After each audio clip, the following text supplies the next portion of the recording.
A disabled girl gives her order in a restaurant, and when the waitress is taking the order to the kitchen, the rude manager stops her and says, "Why are you serving this weak woman? Don't you know we have an important meeting today with my boss? Why did you let her enter? Shut up and get lost to the kitchen. You are useless." Then he goes to the disabled girl and says, "I'm sorry, but you cannot sit here." The disabled girl replies, "Why? What happened?" The rude manager says, "Because this place is for important and normal people. Please leave from here." The disabled girl says, "But I have already." The rude manager says, "I don't care. I'm telling you to leave this place right now." The poor disabled girl shamefully says, "Okay, then I will take my order with me." The manager says, "Do whatever you want, but I don't want to see you here," and then leaves. The disabled girl becomes extremely upset. At that moment, the arrogant manager gets a phone call. His boss says, "I got busy today. I will come tomorrow." The rude manager goes to the kind-hearted waitress and says, "This is all your fault." The kind-hearted waitress says, "What did I do?" He says, "My boss canceled the meeting because you let that abnormal girl enter the restaurant. Couldn't you tell her that the table was already reserved? This is all your fault.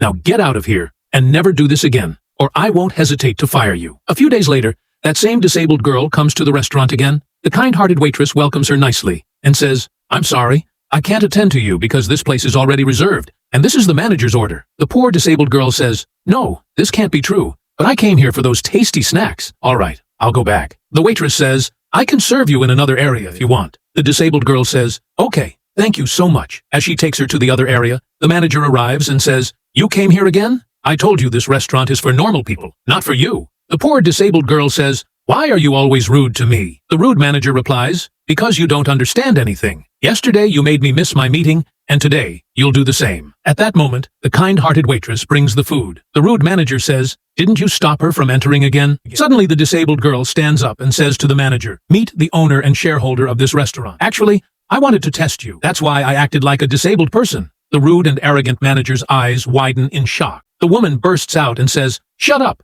I don't want to hear a single word. I don't want to do business with you anymore when you have such terrible staff who treat customers so badly." The manager starts crying and says, "Please, madam, forgive me. You are my last and only hope. No one wants to do business with me." She replies, "Last hope? After today, I would feel ashamed to work with you. Take your belongings and get lost from here." Then she takes out a card and gives it to the kind-hearted waitress and says, "Take this card if you want to work with me. It's true that you treated me very kindly, and I'm very grateful. I would be happy to work with you. Thank you so much. Now I have work. I have to go." She leaves, and the manager loses his job and cries helplessly. But the time has passed. The waitress becomes the new manager, while the old manager loses everything. That's why they say you should never judge someone by their appearance. Out of 100, how many marks will you give to this manager's clever test? Tell us in the comments, and if you liked the video, like it, subscribe to the channel, and don't forget to share it with friends. Thank you.